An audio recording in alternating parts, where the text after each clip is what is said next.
Hey there, Misfits. It's time for another 1-minute review, and today we're taking a look at Wild Realms by Daywalker Syndicate. Now, these guys are local boys, as we put it down here in Florida, and we had an opportunity to meet with them and talk with them many times. We have an interview with them up here at Dice Tower for this year, and we actually love this game.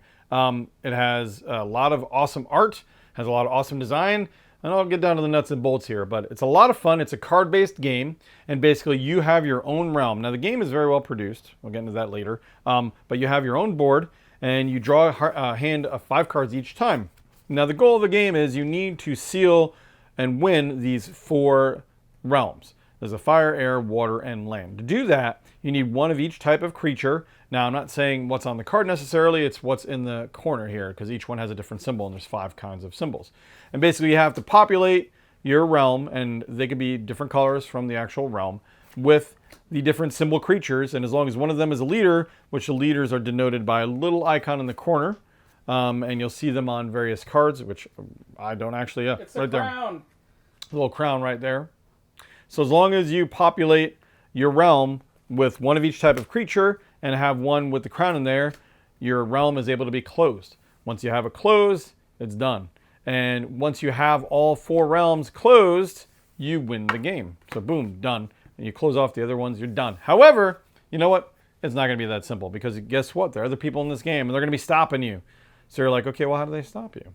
Well, you attack the other realms. So everybody has their own thing going on, and they're kind of doing their solitaire thing, trying to build it up, but that's where the solitaire ends. You actually have your own animals that you have down here in an alliance area. One of them needs to be a leader, but as long as one of them is a leader, any of these animals can attack either the realms up here or even the alliance in the background.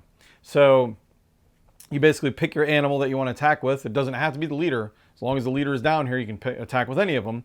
And basically you kind of turn it just a little sideways and you say you're attacking. You roll the dice. Now each one has a different amount of dice and a different amount of rolls, and usually actually a special ability as well. I had a really cool lion one game, which basically automatically let me take out an animal, and then I rolled 3 times.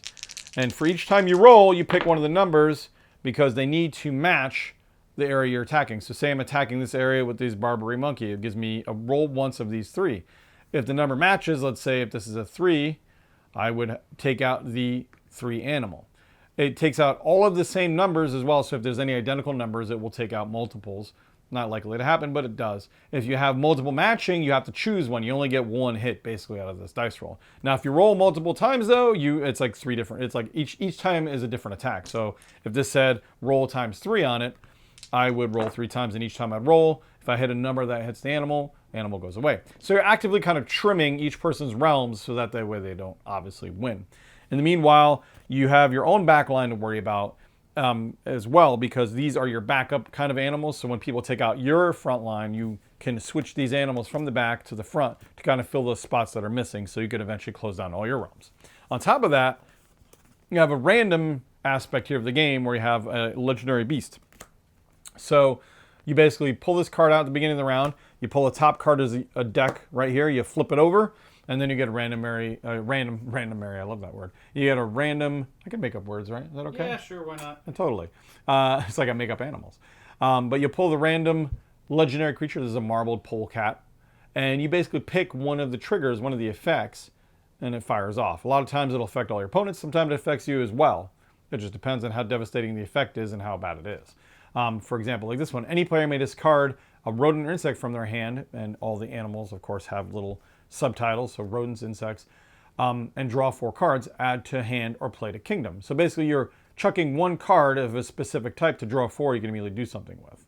And then, or you can use it as a protection, which protects that realm from attack 1 time. So you have this random factor in where you kind of trigger these power cards, which might help you a lot. It might not help you a ton. It just really kind of depends. And you'll go back and forth like that, and you'll keep fighting. So that's most of the game in a gist.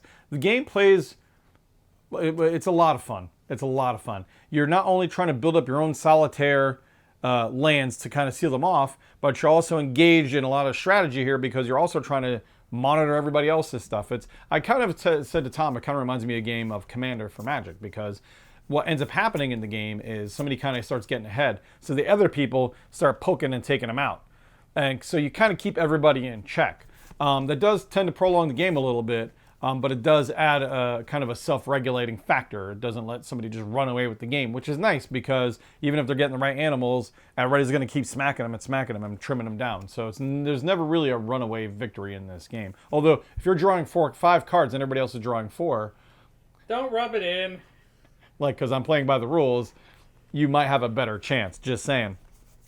So yeah, the game, first off, we'll go on to production. Production's great, especially for studios. This is their first game, I believe. The art is great. I think the same guy did all of the art, and it was, I mean, it's gorgeous. And it's funny because you have very basic creatures. You have like, you know, monkeys and chickens, like even a chicken, and it looks majestic just because of the art. It looks like, oh man, this is a badass. I can say badass, right? This is a badass chicken, right? It's gonna mess you up. So he makes all of it look like almost like fantasy-based stuff, which, you know, there's an idea, guys. Even though you got to do unicorns and dragons, easy way to go. But easily you could fill in. You say this could easily be almost like dragons. You know, they just look very fantasy-ish. So the art's on point. I like the card style. I like, although this is kind of a pain for sleeves, but the cards are very well laminated. All of this is very well produced. Everybody's got their own cardboard board. And I do love, of course, the quick cards are probably actually some of the best I've seen. They did a really good job. They even have a QR code on here. Hey, publishers, that's not a bad idea right there. A QR code that goes right to your instructions, which is amazing. And it has some of the major finer points, like, you know, 5 for everything, like drawing 5 cards. Yeah, sure. And 5 in your alliance. So, yeah, a very, very well-produced game. The rulebook the rulebook's not bad. Not the best rulebook I've seen, not the worst. It's solid. But the cool thing is we do have him on a hotline, so we can call him anytime and ask him about rules. We did twice in our first playthrough. We did twice in our first playthrough. Don't give us your phone number if you don't want to be called on a Saturday. Yeah, we will call you, yes. And yeah, we had a good time playing this last weekend as well. A lot of fun.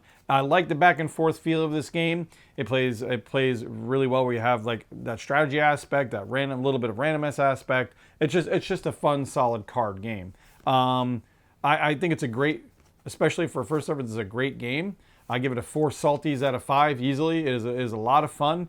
The production helps raise it a little bit, and just the aspects and the concept of the strategy while you have your backup. It's even a little like Pokemon. You got your Pokemon on the front lines here, but you have your backup Pokemon, except in reverse because your backups are the only things that can attack. It's just got a cool vibe to it, and it's a lot of fun. There are not really too many cons to it. Like I said, some games I think can drag a little bit only because everybody's keeping everybody in check. To be fair, though, I haven't really ran into that so much yet. So, I mean, I don't know. Oh, there was one aspect I did forget. Once your realm is sealed, and I'm not sure, I think we were house rolling where we didn't mess with it in our first game, but even though a realm is sealed, when a realm is sealed, you can actually fight contested realms. So say he seals this realm and I seal this realm, and he doesn't have anything in fire, let's say. He can choose to combat the realms, and basically we flip our realms over, and basically we swing at each other. We roll the dice, we swing at each other for each of our animals. Whoever ends up being the winner, they choose whether or not they take all of their stuff into their realm, or they basically chuck it all. This can probably prolong the game. Definitely probably, I like that. It will definitely prolong the game, because even though you have a sealed realm, you can still fight amongst the sealed realms. We kind of house ruled a little bit where we didn't mess around with that. But honestly, game's fun. It's a great card game, it's just good. Guys, pick up this game, support your local boys. Honestly, this game is just a ton of fun. A very solid card game with a great theme, and just overall just a blast, guys. Like I said, 4 to 5 salties. I'm looking forward to more games coming out from these guys. Maybe a sequel, maybe something fantasy themed. Who knows? You never know, right? Just remember I came up with the idea, all right, guys? Until then, as always, of course, thanks for enjoying my 1-minute review. Who's keeping track? Thanks, guys, and as always, game on.